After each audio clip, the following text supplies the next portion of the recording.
राधे राधे। जय श्री राम भक्तों, आज की इस पावन कथा को मन लगाकर और श्रद्धा से सुनिए। जो भी भक्त प्रेम और भक्ति के साथ राम नाम का स्मरण करता है, भगवान उसकी हर मनोकामना पूर्ण कर देते हैं। इस दिव्य कथा के माध्यम से आपके जीवन में सुख, शांति और समृद्धि का प्रकाश फैले। आपके घर परिवार में प्रेम, सद्भाव और मंगल की वर्षा हो। भक्तों, अगर आपको हमारी यह पावन कथा पसंद आए तो हमारे चैनल को सब्सक्राइब अवश्य करें। श्री भरत जी ने किया और दोनों परम धाम को गए। सुखदेव भगवान ने 28 प्रकार के नरकों का वर्णन किया। नरक कितने होते हैं?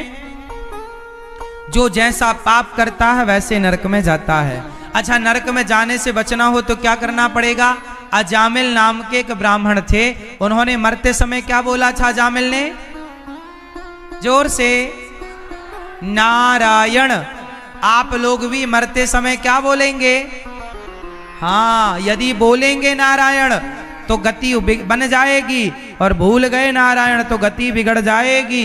इसलिए अभी से नारायण नारायण जपो, ताकि मरते समय निकले। पता नहीं मरते समय निकल पाए ना निकल पाए, अभी से अभ्यास करो। क्या बोलेंगे? जोर से श्रीमन नारायण। बोलो श्रीमन नारायण, बोलो श्रीमन नारायण। जय श्रीमन नारायण। ओ मेरी माँ, बोलो मेरी माँ। बोलो जय श्रीमन नारायण। बोलो जय श्रीमन नारायण। जय श्रीमन नारायण।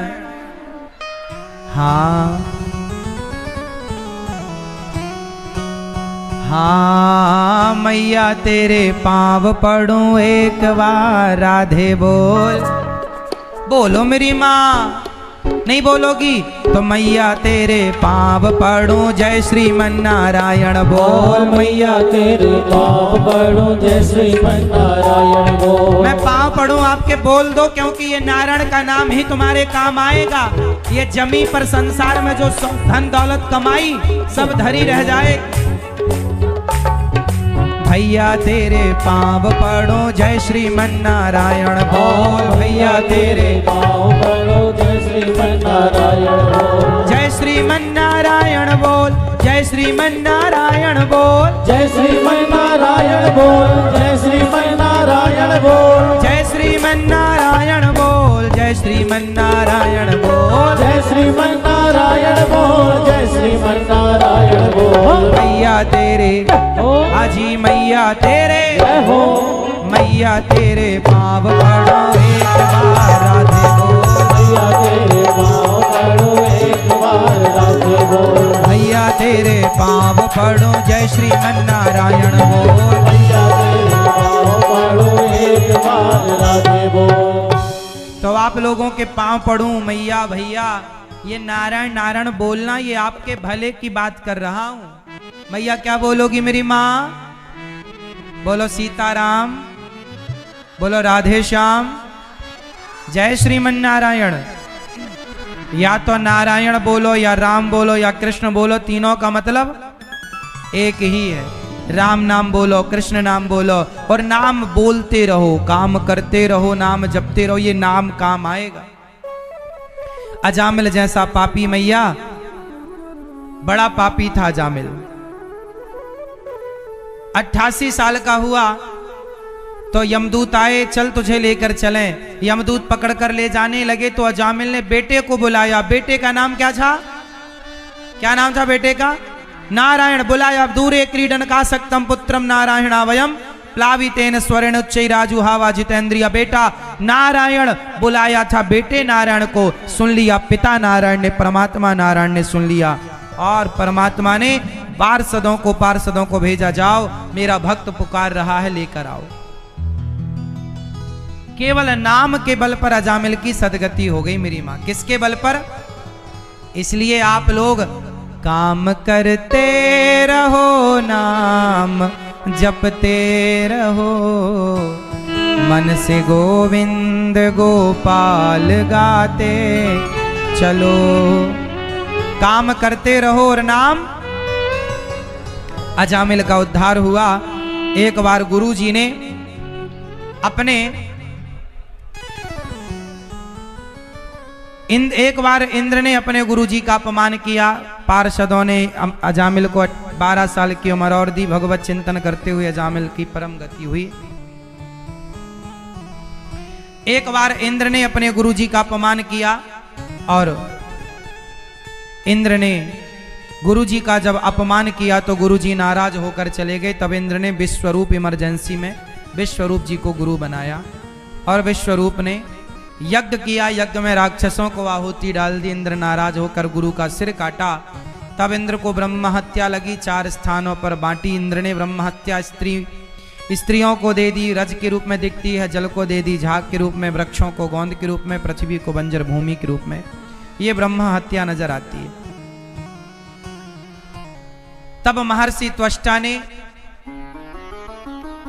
एक वृत्तासुर को प्रकट किया, जाओ इंद्र को मारो। पर वो इंद्र से जब युद्ध किए तो इंद्र ने दधीची ऋषि की हड्डियों का वज्र बनाया और वृत्तासुर ने उस दधीची ऋषि की हड्डियों में भगवान का दर्शन किया और वृत्तासुर ने भगवान की स्तुति की। राजा परीक्षित ने सुखदेव भगवान से कहा, प्रभु जब ये वृत्तासुर राक्षस था तो इसने भगवान की स्तुति क्यों की?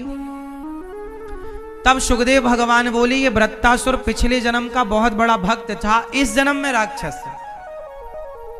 कई बार हम लोग कुछ गलतियां पिछले जन्म में करते हैं जिसका दंड हमें इस जन्म में मिलता है। जैसे भीष्म पितामह को बाणों की सैया मिली, क्यों? क्योंकि उन्होंने एक सांप को कांटों के ढेर में फेंक दिया था। सांप पर कांटे चुभ गए और सांप बेचारा तड़प तड़प के मर गया। तो भीष्म पितामह को भी बाणों की सैया पर लेटकर अपने कर्मों का दंड भोगना पड़ा। ये कर्म भूमि है मेरी माँ, यहाँ जो जैसा करेगा भोगना पड़ता है। इसलिए आपसे कहता हूं, आपके किए का आपको ही भोगना पड़ेगा, कोई दूसरा ना आएगा। अब हुआ यही कि वृत्तासुर पिछले जन्म में एक राजा थे। एक राजा थे, बहुत ध्यान से सुनना, ये कथा आपको बहुत कुछ सिखाएगी। भैया सुन रहे हो ना? सुनो, जहां हो चुपचाप सुनो। मैया आवाज आ रही है मेरी माँ?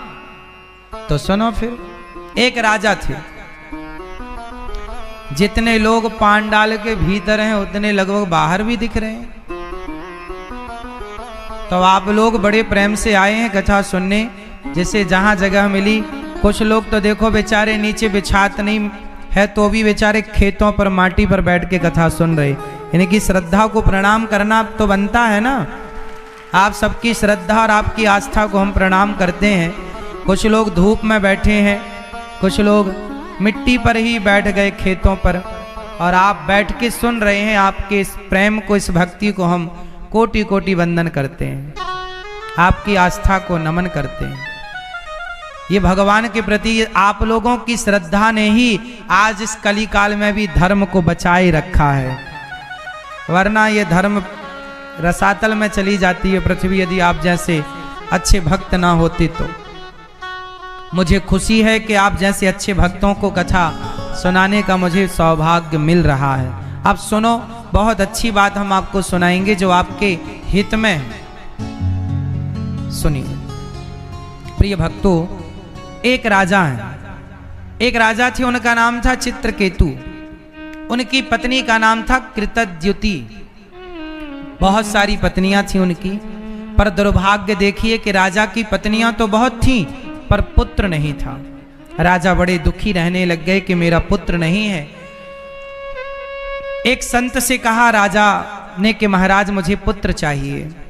संत ने कहा कि तुम्हारे भाग्य में कोई संतान सुख है ही नहीं, कोई संतान सुख नहीं है। महाराज भले नहीं है पर आप संतों का आशीर्वाद है तो सब हो जाएगा। संतों का आशीर्वाद है तो राजा से कहा कि देखो मैं तुम्हें पुत्र तो दे सकता हूं पर वो तुम्हें सुख और दुख दोनों ही देगा। ठीक है महाराज, हमें पुत्र दीजिए। पत्नी को फल दिया, पत्नी ने फल खाया, फल खाकर पत्नी गर्भवती हुई। राजा को एक बेटा हुआ सुंदर सा। जब बेटा 5 साल का हुआ तो एक रानी को बेटा हुआ, तो राजा उससे ज्यादा प्रेम करने लग गए जिसको बेटा हुआ। उन रानियों से अब प्रेम नहीं रहा जिनको बेटा नहीं हुआ। उन रानियों ने उस 5 साल के बच्चे को जहर दे करके मार दिया कि ये बेटा जब से आया है राजा हमें देखते भी नहीं, स्वीकार भी नहीं करते। राजा ने जहर दे करके, रानियों ने, अन्य रानियों ने जहर देकर मारा। छोटा 5 साल का नन्हा बच्चा था बेचारा, सोया, ऐसी नींद में सोया कि फिर कभी नहीं जागा। राजा रोए, रानी रोई। अभी रोना धोना चल रहा था कि देवर्षि नारद जी आ गए। नारायण नारायण, राजन तुम इतने बड़े ज्ञानी हो, रो रहे हो। राजा बोले महाराज मेरा 5 साल का बेटा मर गया। क्या अपराध किया था इसने, क्यों चला गया? तब नारद जी ने कहा ये मृत्यु लोक है, इस संसार में जो आता है जाने के लिए आता है। राजा बोले मुझे ज्ञान नहीं सुनना, आप देवर्षि नारद जी हैं, सब कर सकते हैं, मेरे पुत्र को जीवित करो। नारद जी बोले तू जिद करता है, मैं जीवित करता हूं। नारद जी ने उस मरे हुए पुत्र को अपने तपोबल से जीवित किया। और जब जीवित किया तो उस बच्चे ने जीवित होकर के, राजा बोले आ बेटा तुझे गले लगा लूं, तू मेरा बेटा है। तब उस बेटे ने जो कहा, उस बेटे ने कहा पिताजी आप मेरे कौन हैं? अरे तू भूल गया मैं तेरा पिता। उस बच्चे ने कहा पिताजी आप मेरे पिता नहीं हैं, इस संसार में करोड़ों बार मैं जन्म लेकर मर चुका, किस जन्म के आप पिता हैं? सुनो, कोई किसी का पिता नहीं है और कोई किसी का पुत्र नहीं है इस संसार में। तो आप अपना कुछ कर्म दंड भोगने आए हैं, जिस दिन आपका हिसाब पूरा होगा उस दिन आपको जाना पड़ेगा। कोई आपका पिता नहीं और कोई आपका पुत्र नहीं। आप कहते हो कि ये तो मेरा बेटा है, ना साहब, वो बेटा कुछ दिनों का मेहमान है, आप कुछ दिनों के मेहमान हैं। आप लोग किसी कार्य की सिद्धि के लिए आए हैं और कार्य होते ही चले जाएंगे। कौन किसका है, एक छोटे से दृष्टांत से समझते हैं। अच्छा ये बताओ, मैं आप लोगों के नगर में आया भिंड में, मैं कितने दिन के लिए आया हूं भिंड? जोर से 7 दिन बाद मैं यहां से काम पूरा करके चला जाऊं।